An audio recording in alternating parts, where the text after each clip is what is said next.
اہل اسلام کا ایک بڑا ہی خوبصورت ماضی ہے۔ مسلمان تابناک ماضی کی حامل قوم ہے۔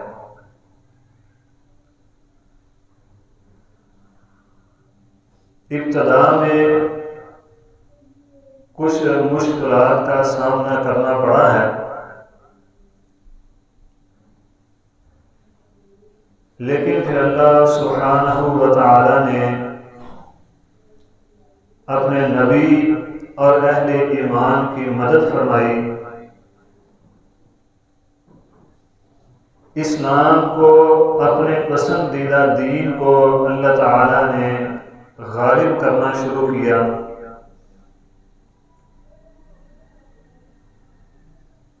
وقت گزرنے کے ساتھ ساتھ امام الانبیاء محمد الرسول اللہ صلی اللہ علیہ وسلم کو اللہ تعالی نے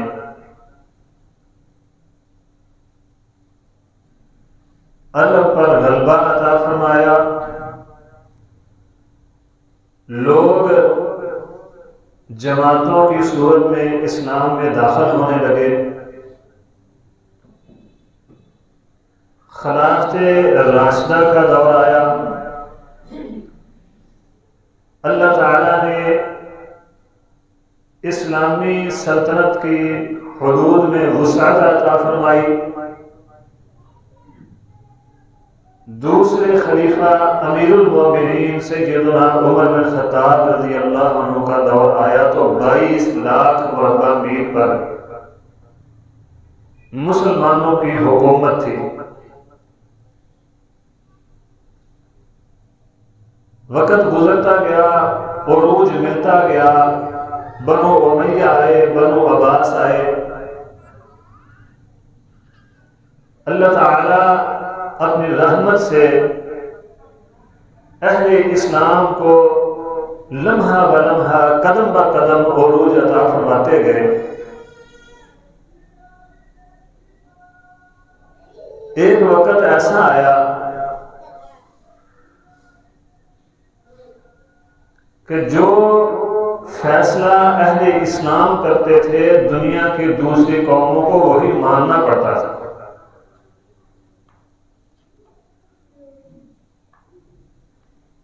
مجاہدین اسلام جدھر کا رخ کر لیتے تھے، دشمن اپنے علاقوں کی چابیاں خود بخود دے دیتے تھے۔ اس دوران بعض مقامات پر کچھ دیر کے لیے مسلمانوں کو پیچھے بھی ہٹنا پڑا ہے، اپنے علاقے گنوانے بھی پڑے ہیں، لیکن مجموعی طور پر اللہ تعالیٰ نے اہل اسلام ہی کو غلبہ عطا فرمایا۔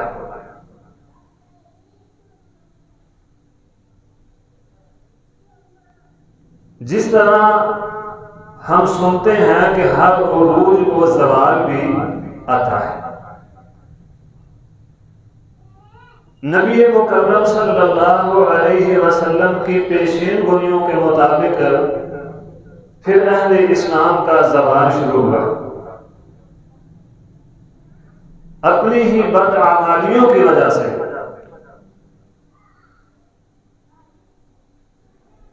آج جس مقام پر امریکہ 30 سال نہیں رہ سکا،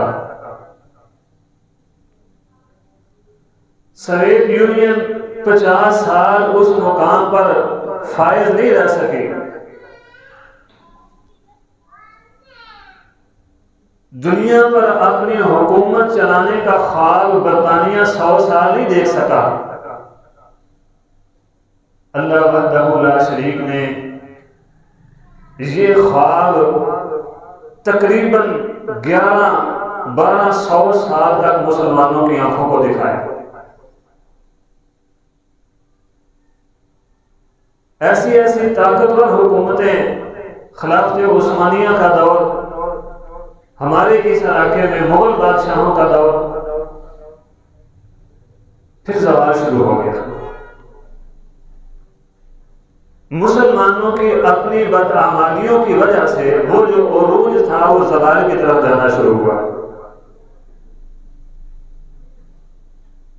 عالم کفر تجارت کے بہانے داخل ہوا، کچھ ہی دیر میں مغل حکومتوں کو نیست و نابود کر کے ہندوستان پر قابض ہوا۔ سازشیں دوسری طرف بھی جاری رہی اور لمحہ با لمحہ خلافت عثمانیہ بھی ختم ہو گئی۔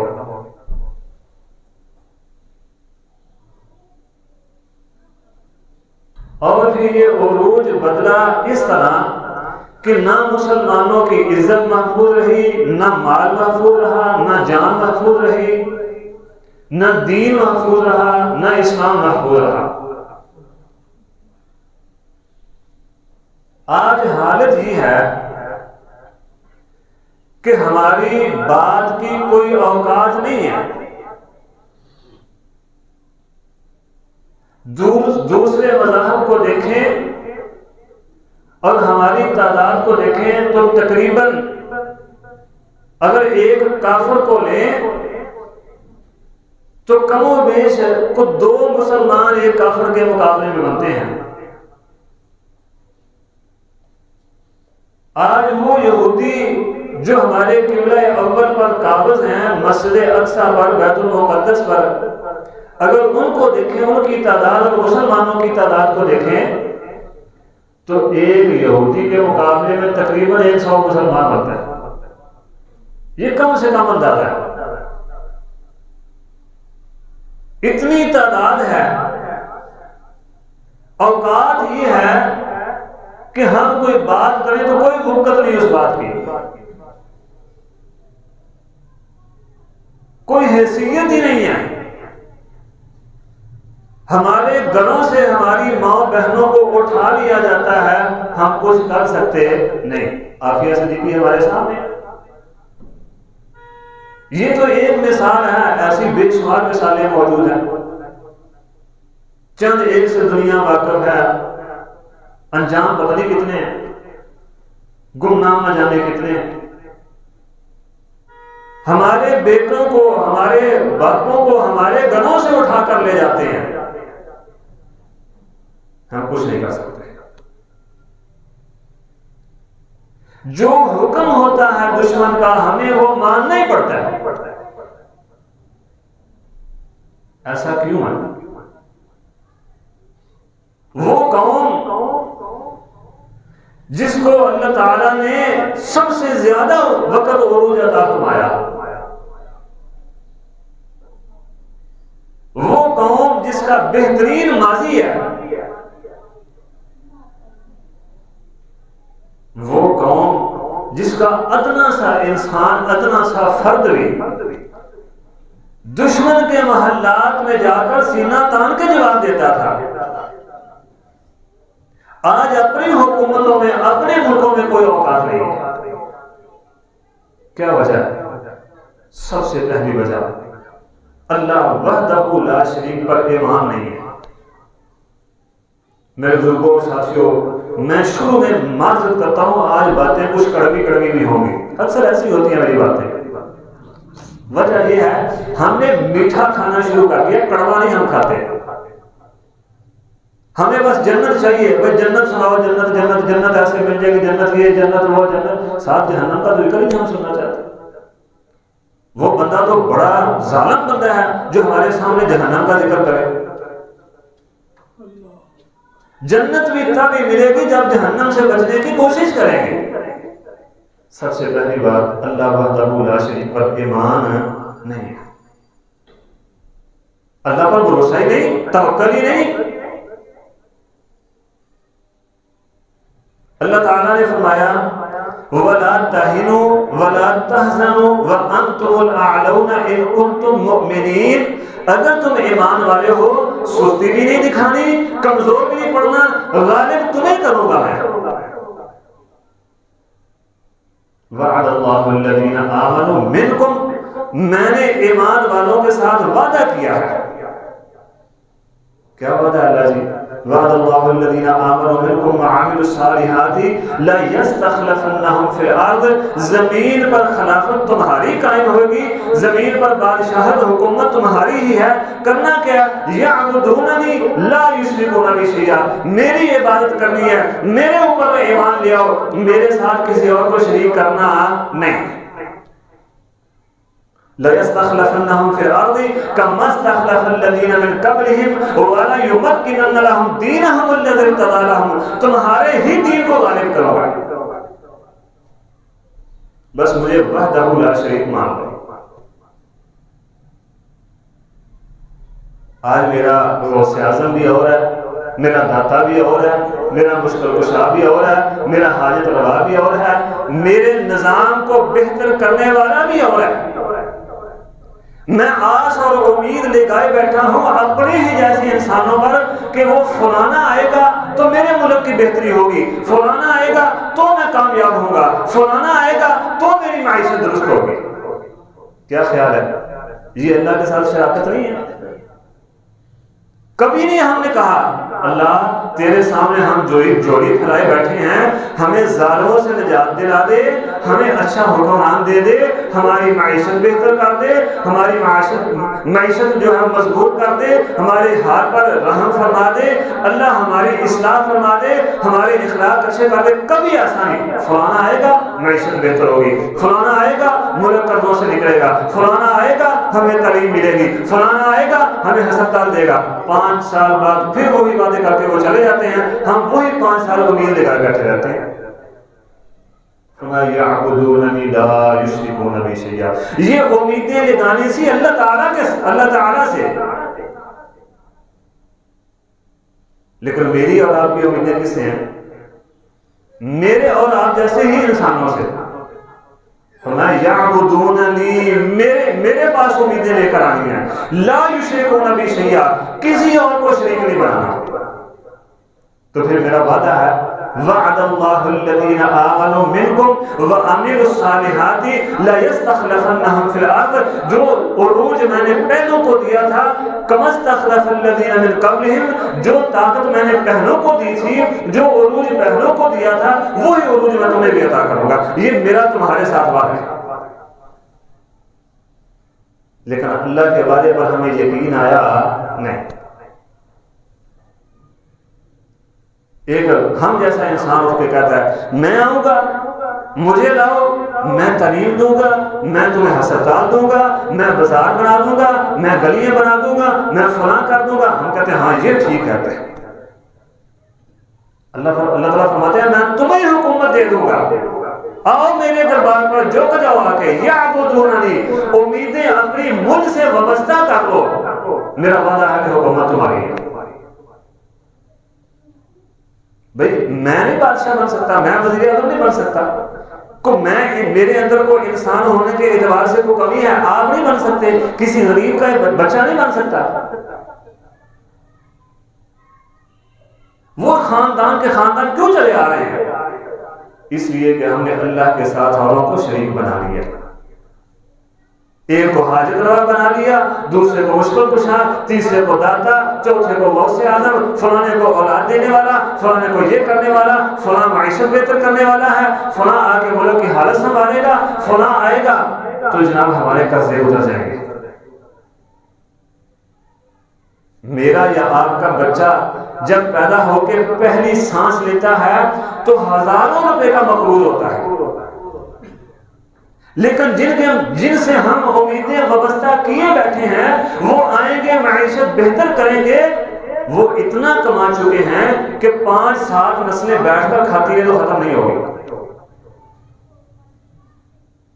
سنت سے روگردانی، نبی صلی اللہ علیہ وسلم کا طریقہ پسند نہیں ہمیں۔ میں اور آپ اپنے اپنے گریبانوں میں جان کر دیکھیں، کیا ہم نبی صلی اللہ علیہ وسلم کے طریقے کے مطابق زندگی گزار رہے ہیں؟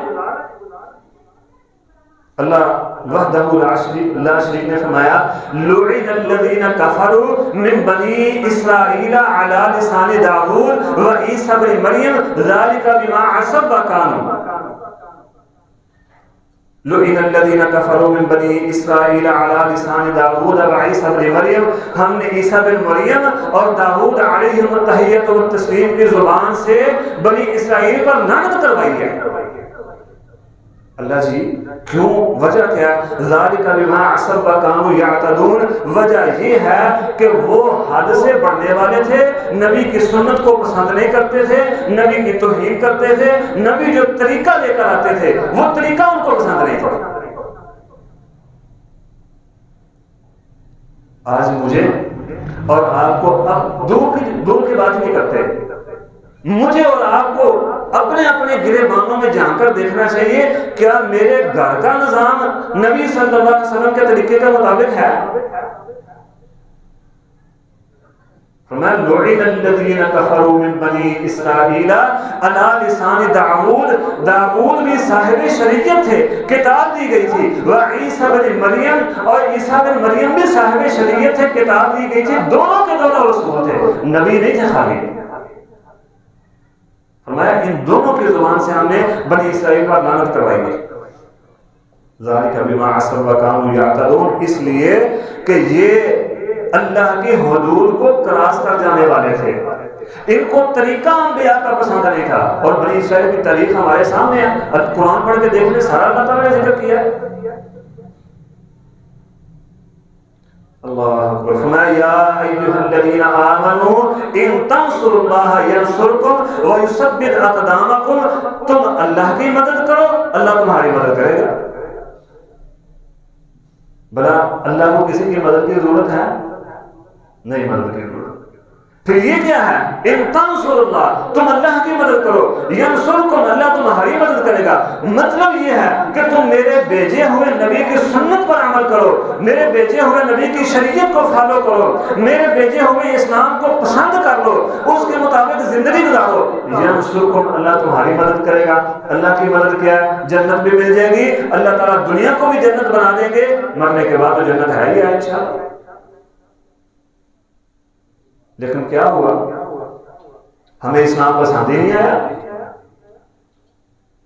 نہ میرا لباس مجھے اسلام والا پسند آیا، وہ بھی کافروں والا، نہ میرا چہرہ مہرہ مجھے محمد رسول اللہ صلی اللہ علیہ وسلم جیسا پسند آیا، وہ بھی مجھے کافروں کا پسند آیا۔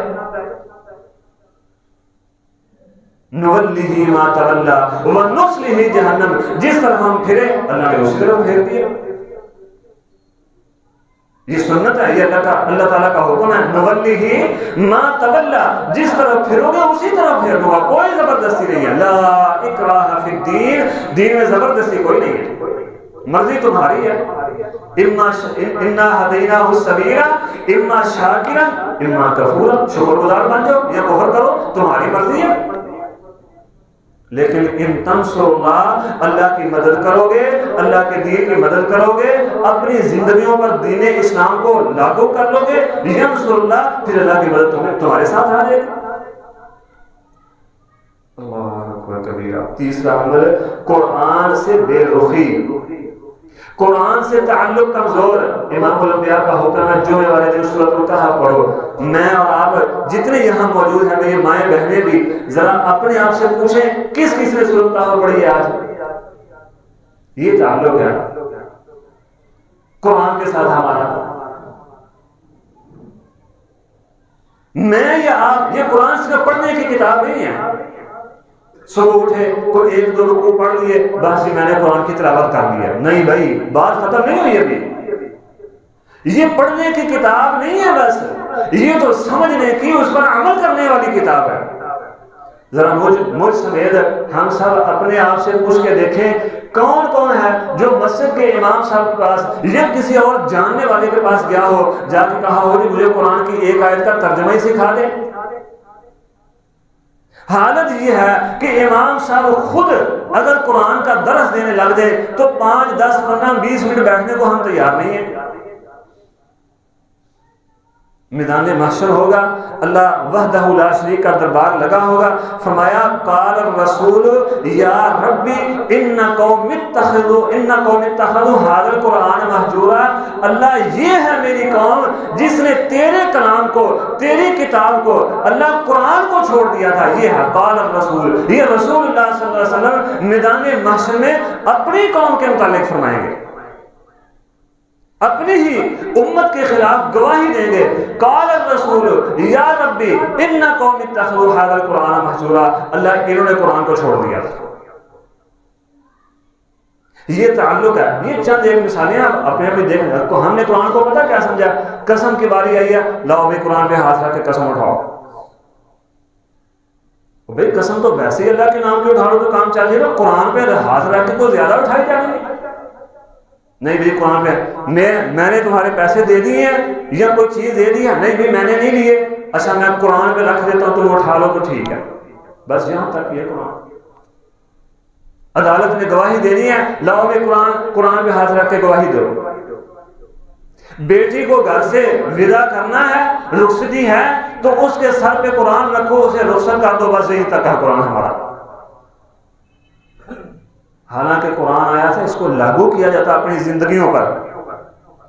وقال الرسول یا ربی، اے میرے رب یہ ہے میری قوم جس نے تیرے کلام کو، جس نے تیری کتاب کو چھوڑ دیا تھا. اور اقبال نے کیا خوب ترجمانی کی ہے. کہتا وہ زمانے میں معزز تھے مسلمان ہو کر، ہم خوار ہوئے تارک قرآن ہو کر. یہ ذلت اور رسوائی جو ہے، یہ عروج سے زوال کی طرف جو ہم آئے ہیں، یہ بہترین عروج اور یکدم زوال جو ہے یہ قرآن سے روگردانی ہے. آگے چلیں. اللہ اکبر کبیرہ. ویسے تو بہت ساری باتیں ہیں، بہت ساری چیزیں ہیں، لیکن چند ایک کا ذکر کرنا ہے. اپنی من مانی کا دین ہم نے پسند کیا. جو میرے من کو لگ جائے بس میں وہی دین مانوں گا، باقی تو مجھے پسند ہی نہیں ہے دین. بھئی تیرا یہ جو لباس ہے نا یہ سنت کے مطابق، او لو جی مولوی ایسی کہتے رہتے ہیں. بھئی یہ جو داڑھی ہے یہ رسول اللہ صلی اللہ علیہ وسلم کی سنت ہے. مولوی صاحب سارا دین داڑھی میں رہ گئے. جو مجھے پسند ہے، بھئی یہ جو شادی کرتے ہو یہ نیوندرے، یہ سلامیاں، یہ شریعت نہیں، مولوی صاحب دیے ہیں اب لینے نہیں واپس. من مانی کا دین ہے. جو مجھے پسند ہے وہ ٹھیک ہے، جو نہیں پسند وہ اسلام کہتا رہے تو ٹھیک ہے، مجھے کیا اسلام کا. افتؤمنون ببعض الکتاب وتکفرون ببعض فما جزاء من یفعل ذلک منکم الا خزی فی الحیاۃ الدنیا. افتؤمنون ببعض الکتاب، اور کتاب کے، قرآن کے، اسلام کے، سنت کے بعض حصے کو مانتے ہو، بعض کا انکار کر دیتے ہو. فما جزاء من یفعل ذلک منکم الا خزی فی الحیاۃ الدنیا.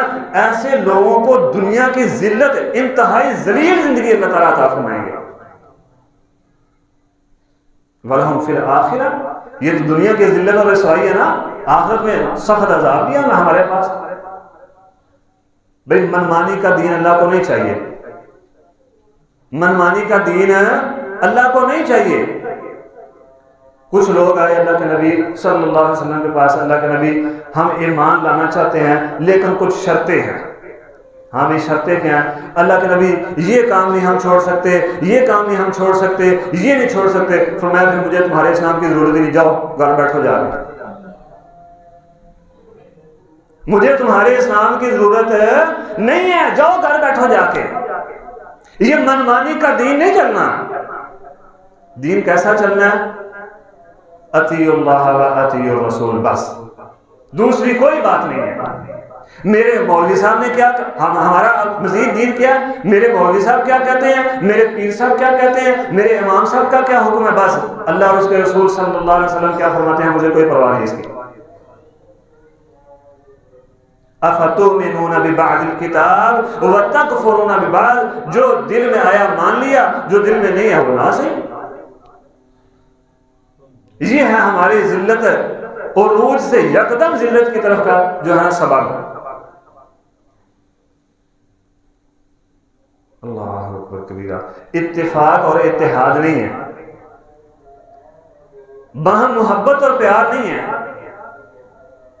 میرے بھائیو. اتنا اللہ تعالیٰ نے عروج عطا فرمایا تھا، اتنا عروج عطا فرمایا تھا، عروج کی بلندیوں پر یہاں تک پہنچا دیا تھا. میں نے شروع میں عرض کی ہے کہ ہم جو فیصلہ کرتے تھے وہ فیصلہ عالم کفر کو بھی ماننا پڑتا تھا. اب حالت کیا ہے؟ یہ 30-31 سال پہلے یہ مسجد، ہماری بابری مسجد کو شہید کر دیا گیا، اور چند دن پہلے اسی مسجد پر رام مندر کا افتتاح بھی کیا گیا. اوقات یہ رہ گئی ہے ہماری کہ ہماری عبادت گاہیں بھی محفوظ نہیں ہیں. وجہ کیا ہے؟ اتفاق اور اتحاد نہیں ہے. یہ پیچھے بھی ایمان کی کمی، سنت سے دوری، قرآن سے روگردانی، منمانی کا دین، یہ ساری یہی وجوہات ہیں. جو میرے دل کو لگتا ہے دین اچھا وہ مجھے پسند ہے، جو میٹھا میٹھا ہے وہ میں کھاتا جاؤں گا، جو مشکل ہے وہ مجھے پسند نہیں. اسلام نے حکم دیا چلو بھائی نکلو جہاد کریے، یا ایھا النبی جاہد الکفار انفروا خفافا وثقالا وجاہدوا باموالکم. لو جی مولوی صاحب نے مرنا شروع کر دیا تو مارنا شروع کر دیا. یہ ہے منمانی کا دین. افتؤمنون ببعض الکتاب وتکفرون ببعض فما جزاء من يفعل ذلك منكم الا خزي في الحیات الدنیا. اتفاق نہیں ہے، اتحاد نہیں ہے. حکم تھا اطیعوا اللہ واطیعوا الرسول ولا تنازعوا فتفشلوا وتذهب ريحكم. آپس میں اختلاف نہیں کرنا، اللہ اور اس کے رسول صلی اللہ علیہ وسلم کی فرما برداری کرنی ہے. ولا تنازعوا، آپس میں اتفاق اتحاد رکھنا ہے، آپس میں جھگڑا نہیں کرنا. اور صورتحال پتہ کیا ہماری؟ اب یہ میری مسجد نہیں ہے، یہ فلانے کی مسجد ہے، میں ادھر کیوں نماز پڑھوں؟ وہ جو فلانی مسجد ہے وہ میری مسجد ہے، میں کسی اور کو وہاں کیوں آنے دوں؟ یہ ہے ہمارے اختلاف کی صورتحال. یہ مولوی صاحب کتاب و سنت کے مطابق مسئلے بتاتے ہیں تو مجھے کیا؟ یہ تو میرے مولوی صاحب ہے ہی نہیں ہے، میرے مولوی صاحب تو فلاں ہیں. یہ امام صاحب کا مسئلہ جو ہے، یہ اس امام صاحب کی جو فقاہت ہے یہ کتاب و سنت کے قریب ہے، تو میں کیا کروں؟ میرے امام صاحب کا تو یہ حکم ہے. اور یہ منہ کی باتیں نہیں ہیں، کتابوں میں لکھی موجود ہیں. آپ سنن ترمذی کی عربی شرح اٹھائیں نا، عربی شرح جو درسی نسخہ ہے، اس میں حنفی عالم نے لکھا ہوا ہے کہ یہ جو مسئلہ ہے امام شافعی کا یہ مسئلہ سنت کے قریب تر ہے، لیکن امام ابو حنیفہ یہ کہتے ہیں، اس لیے ہم وہ نہیں کرتے امام شافعی والا، اس پر امام ابو حنیفہ کی سنت پر، امام ابو حنیفہ کے مسئلے پر عمل کرتے ہیں. حکم تھا ولا تنازعوا اطیعوا اللہ واطیعوا الرسول، اللہ اور اس کے رسول صلی اللہ علیہ وسلم کی فرما برداری کرو. لیکن مجھے میرے امام کیا، اس کو اس کے امام کیا، دوسرے کو اس کے امام کیا، میرے پیر صاحب کیا کہتے ہیں، اس کے پیر صاحب کیا کہتے ہیں، بس یہی ہے ہمارا دین. اللہ اکبر کبیرہ. ایک ہو مسلم حرم کی پاسبانی کے لیے، نیل کے ساحل سے لے کر تابخا کے کاشگر، یہ تھا حکم ہمیں. اللہ میرے بھائیو آگے چلیں تو دنیا سے محبت کر لیا ہم نے. دنیا سے نبی صلی اللہ علیہ وسلم نے فرمایا، سیدنا ثوبان رضی اللہ عنہ فرماتے ہیں کہ امام الانبیاء محمد الرسول اللہ صلی اللہ علیہ وسلم نے فرمایا ایک وقت آئے گا، ان قریب وہ وقت آئے گا کہ دنیا کفر تمہارے اوپر ایسے ٹوٹ پڑے گی جیسے بھوکے کھانے کے تھار پر ٹوٹ پڑتے ہیں. سیدنا ثوبان فرماتے ہیں ہم نے عرض کی اللہ کے نبی بڑا تعداد میں کم ہوں گے اس وقت، ہم مسلمان جو ہیں یہ تعداد میں تھوڑے ہوں گے. فرمایا تعداد اتنی ہوگی جتنی سمندر کے پانی کے اوپر جھاگ ہوتی ہے، اور اوقات بھی اسی کی ہوگی جو سراب کے اوپر جو کچرا بہ کے آتا ہے وہی تمہاری اوقات رہ جائے گی. اللہ کے نبی ایسا کیوں ہوگا؟ تعداد بھی زیادہ ہے، اوقات اتنی ہے کہ جو سیلاب کے اوپر کچرا بہ کے آ رہا ہے وہی ہماری اوقات ہے. یہ کیوں ہے؟ تعداد اب ہماری اوقات وہ نہیں ہے جو نبی صلی اللہ علیہ وسلم نے یہاں پہ بیان فرمائی. نبی صلی اللہ علیہ وسلم نے فرمایا یہ اس لیے کہ تم دنیا سے محبت کرنے لگ جاؤ گے اور موت سے نفرت ہو جائے گی۔ اب لوہا جہاد کا نام کسی کے سامنے، جہاد کا نام لو تو موت پڑ جاتی ہے، بھئی کیوں ہم جا کے کسی کو ماریں اور خود جا کے مر جائیں؟ وہ فلاں مسلمان مر رہے ہیں تو مجھے کیا اس سے، وہ کشمیر کے مسلمان مر رہے ہیں تو مجھے کیا، میں تو اپنے گھر میں سکون سے بیٹھا ہوں۔ وہ فلسطین کے مسلمان شہید ہو رہے ہیں تو مجھے کیا، وہ ان کا مسئلہ ہے۔ وہ بوسنیا، وہ چیچنیا، وہ افغانستان، وہ فلاں فلاں جہاں جہاں بھی ہیں تو مجھے کیا بھائی، میں تو اپنے گھر میں سکون سے بیٹھا ہوں، مجھے کیا۔ فرمایا دنیا سے محبت کرنے لگ جاؤ گے، موت سے نفرت کرنے لگ جاؤ گے۔ ایک وقت تھا کہ اپنی جان کی پرواہ نہیں ہوتی تھی، اپنے مسلمان بھائیوں کی جان کی پرواہ ہوتی تھی۔ وہ غزوہ مؤتہ کے 3 شہداء کا واقعہ ہمارے سامنے نہیں، تینوں نے اپنی جان کی قربانی پیش کر دی، موت کو گلے لگا لیا اپنے بھائی کے لیے، لیکن دنیا کو، پانی کی دنیا ہے نا، پانی پینا، دنیا کو چھوڑ دیا۔ اللہ اکبر کبیرہ۔ صحابہ اکرام رضوان اللہ علیہم اجمعین کو حکم ہوا چلو بھائی جہاد کے لیے جانا ہے، لاؤ مال جمع کرواؤ، پاس کچھ بھی نہیں ہے، سفر بڑا لمبا ہے، گرمی بھی سخت ہے، نہ کوئی سواری ہے، نہ کوئی جہاد کے میں دوسرے جو معاملات ہیں وہ کرنے کے لیے وہ خرچہ پاس لاؤ۔ جس کے پاس جو کچھ تھا وہ لے کر آ گیا، جس کے پاس کچھ نہیں تھا وہ صبح سے شام تک اس لیے مزدوری کرتا رہا کہ شام کو میں نے چندہ جمع کروانا جا کے۔ پوچھا ابو بکر کیا لے کر آئے ہو؟ پہلے عمر رضی اللہ عنہ سے پوچھا ابھی کیا لے کر آئے ہو؟ اللہ کے نبی آدھا لے آیا ہوں، آدھا چھوڑ آیا۔ اب کسی کو کہو ہاں گھر کا آدھا مال لا کے اللہ کے راستے میں خرچ کرے، ہے کسی کے اندر اتنی ہمت؟ ابو بکر تم کیا لے کر آئے ہو؟ بعض روایات میں یہ آتا ہے کہ یہ نہیں پوچھا کہ ابو بکر تم کیا لے کر آئے ہو، پوچھا ابو بکر تم چھوڑ کے کیا آئے ہو؟ عرض کی اللہ کے نبی اللہ اور اس کے رسول صلی اللہ علیہ وسلم کی محبت چھوڑ کے آیا ہوں، بس اور کچھ بھی نہیں۔ اور بعض سیرت نگاروں نے لکھا ہے کہ ابو بکر یوں دیوار کے ساتھ ہاتھ پھیرتے تھے کہیں کسی دیوار کے ساتھ کوئی سوئی تو نہیں لگی رہ گئی، وہ سوئی میں جا کے جہاد کے لیے جمع کروا دو۔ یہ تھی دنیا سے نفرت۔ نفرت اور محبت سے یہ مراد نہیں ہے کہ بس آپ دنیا کو چھوڑ ہی دیں کلی طور پر، رہبانیت اختیار کر لیں، رہبانیت بھی اسلام نہیں ہے۔ حلال ذریعے کمائیں، کما کے اللہ کے راستے میں خرچ بھی کریں۔ اب دنیا سے مجھے پیار ہے، ہمیں پیار ہے، لیکن جہاد، موت، اس سے ہمیں کوئی پیار نہیں۔ کوئی مرتا تو مرتا رہے، مجھے کیا، میں اپنے گھر میں سکون سے ہوں، اطمینان سے مزے کی زندگی لوٹ رہا ہوں، مجھے کیا فرق پڑتا ہے؟ اللہ اکبر۔ اللہ کے نظام سے باتیں بہت ساری ہیں، لیکن آخری بات بڑی قابل غور ہے، اللہ کے نظام سے بغاوت کی ہے ہم نے۔ کیا خیال ہے ہم میں سے کوئی اٹھ کے کہے گا جی میں جو ہے وہ اللہ کے نظام سے بغاوت نہیں کرتا؟ ہے کوئی؟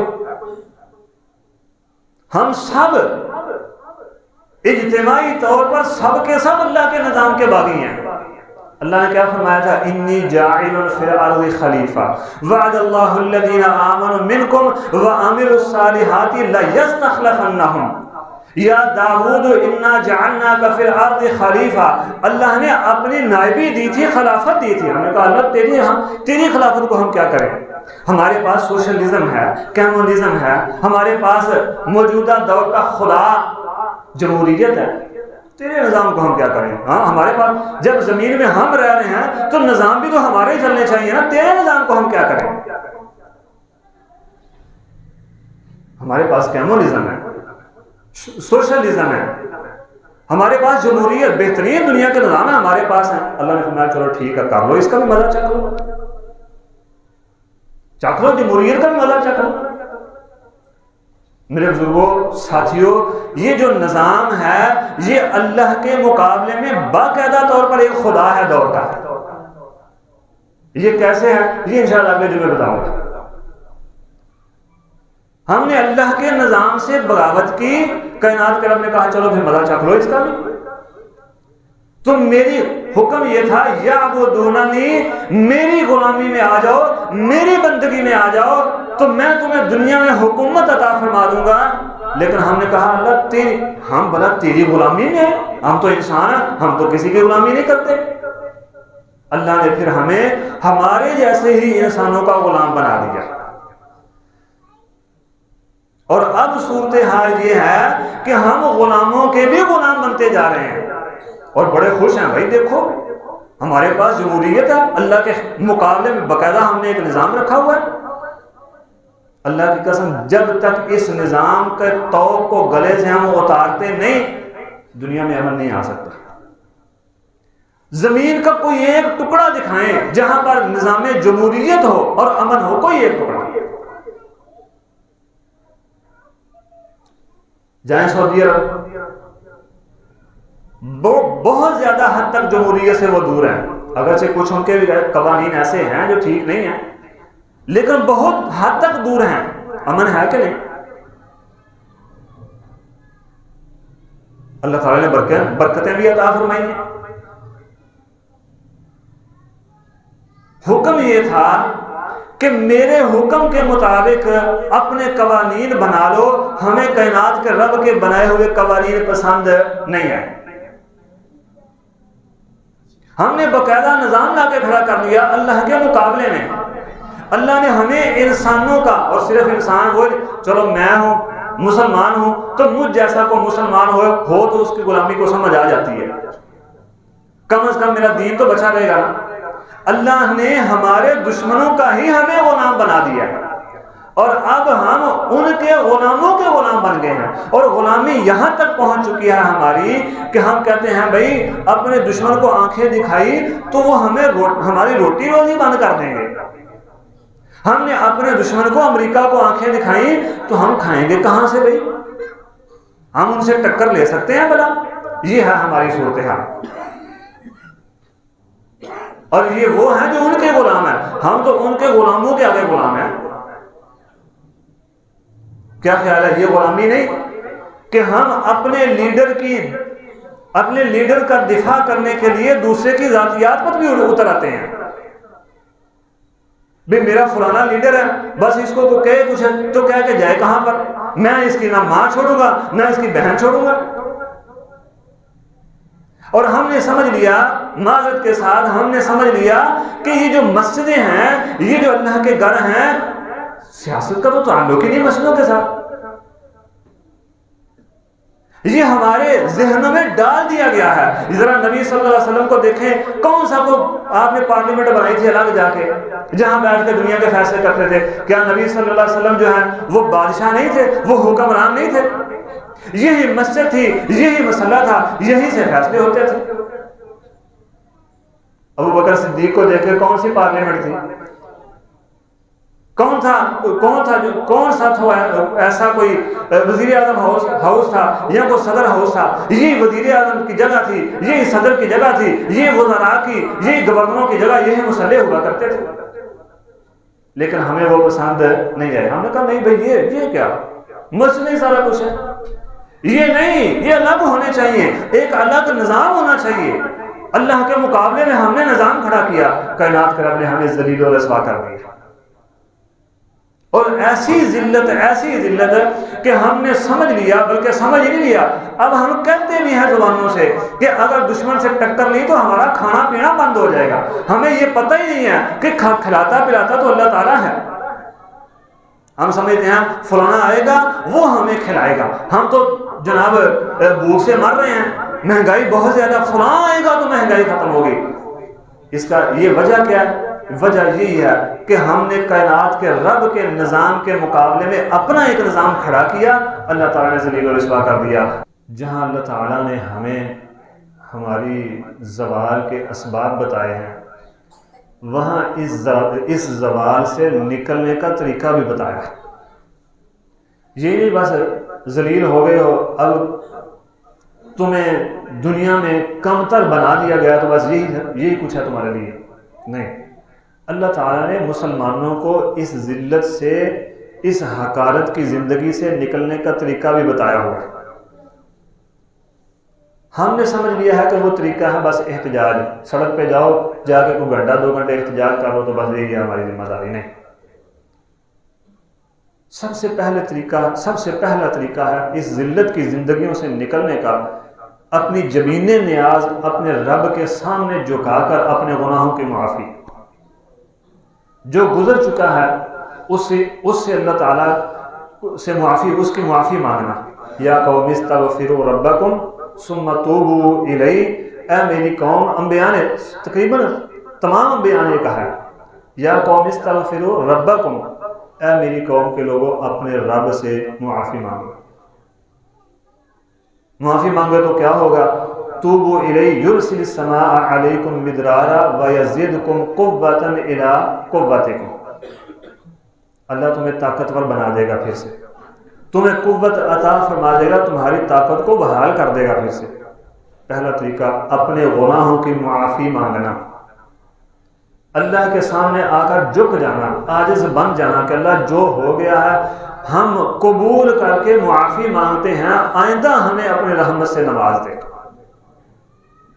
دوسرا طریقہ یہ ہے کہ ہم تیاری کریں موت سے بھاگنے کی نہیں، موت کو گلے لگانے کی. وَأَعِدُّوا لَهُمْ مَا اسْتَطَعْتُم مِّن قُوَّةٍ وَمِن رِّبَاطِ الْخَيْلِ، تیاری کریں جہاد کی. جب جہاد کی تیاری کریں گے تو اللہ تعالیٰ پھر دنیا میں ہمیں پھر سے وہ، بلکہ وہ نہیں اس سے بھی بہتر عزت عطا فرما دیں گے. عزتوں اور ذلتوں کا مالک کون ہے؟ فقط اللہ تعالیٰ. قل اللہم مالک الملک تؤتی الملک من تشاء وتنزع الملک ممن تشاء وتعز من تشاء وتذل من تشاء. جس کو چاہتا ہے عزت عطا فرما دیتا ہے، جس کو چاہتا ہے ذلیل کر دیتا ہے. اور عزت اسے ہی عطا فرماتا ہے اللہ تعالیٰ جو اللہ کے سامنے آ کے جھک جاتا ہے. جو جتنا زیادہ جھکتا ہے اللہ تعالیٰ اتنا ہی اس کو زیادہ بلند فرما دیتے ہیں. جھک جائیں، قرآن کے ساتھ تعلق مضبوط کر لیں. یذل بہ کثیرا ویہدی بہ کثیرا، اسی کتاب کے ذریعے اللہ تعالیٰ بہت زیادوں کو ذلیل کر دیتا ہے، بہت زیادوں کو اللہ تعالیٰ عزت عطا فرما دیتا ہے. اپنا تعلق قرآن کے ساتھ مضبوط کر لیں، معافی مانگ لیں، اپنی جو ہے وہ قوت مضبوط کر لیں، اللہ کی طرف رجوع کر لیں، اور اپنے باہمی اختلافات کو ختم کر لیں. جب ہم اپنے باہمی اختلافات کو ختم کریں گے، حکم ہے نا وَاعْتَصِمُوا بِحَبْلِ اللَّهِ جَمِيعًا، اللہ کی رسی، اور وہ اللہ کی رسی بھی قرآن ہی ہے. حدیث میں آتا ہے نبی صلی اللہ علیہ وسلم نے فرمایا کہ یہ قرآن ھذا حبل اللہ، یہ ہے اللہ کی رسی. اللہ کی رسی کو مضبوطی سے پکڑ لیں. کوئی بھی اختلاف ہو، بہترین اصول اللہ تعالیٰ نے بتایا. کوئی بھی اختلاف ہے، اس اختلاف کو اللہ اور اس کے رسول صلی اللہ علیہ وسلم کے پاس لے کر آ جائے. اب کتاب اللہ اور سنت رسول اللہ صلی اللہ علیہ وسلم کے ترازو میں رکھ کے تول لو. جس کا اس کے مطابق ہو کہ وہ بندہ ٹھیک ہے، دوسرا نہیں ٹھیک ہے، وہ اپنی بات کو چھوڑ دے. اختلاف بتا، کوئی مشکل بات ہے ہی نہیں. اپنے اندر اتفاق اتحاد پیدا کر لیں. اور سب سے بڑی وجہ، جتنی بھی وجوہات ہیں ہمارے باہمی اختلافات کی، ان وجوہات میں سے ایک سب سے بڑی وجہ، سب سے بڑا ہمارا گناہ ہے جس کی وجہ سے ہم اختلافات کا شکار ہیں. وہ کیا ہے؟ نماز میں قدم کے ساتھ قدم نہیں ملاتے ہیں. سیدنا عمار بن یاسر فرماتے ہیں نبی صلی اللہ علیہ وسلم نے فرمایا نماز میں قدم کے ساتھ قدم، کندھے کے ساتھ کندھا تم ملاؤ، اللہ تعالیٰ تمہارے دلوں کو ملا دے گا. ہم میں سے کتنے ہیں جو سنت کے مطابق قدم کے ساتھ قدم ملاتے ہیں؟ ہم نے سمجھ لیا بس انگلیوں کو ملانا، یہ قدم کے ساتھ قدم مل گیا، یہ کوئی نہیں قدم کے ساتھ ملا. ٹخنے کے ساتھ ٹخنا ملانا، کندھے کے ساتھ کندھا ملانا، یہ ہے صاحب کا درست ہونا. اور اسی ملانے پر، اسی طرح مل جل کر کھڑے ہونے سے اللہ تعالیٰ دلوں کو آپس میں ملا دیتے ہیں. یہ اللہ کا وعدہ ہے. اللہ تعالیٰ سے دعا اللہ مجھے اور آپ کو سمجھنے کی اور عمل کی توفیق عطا فرمائے. سبحان ربک رب العزت عما یصفون وسلام علی المرسلین والحمد للہ.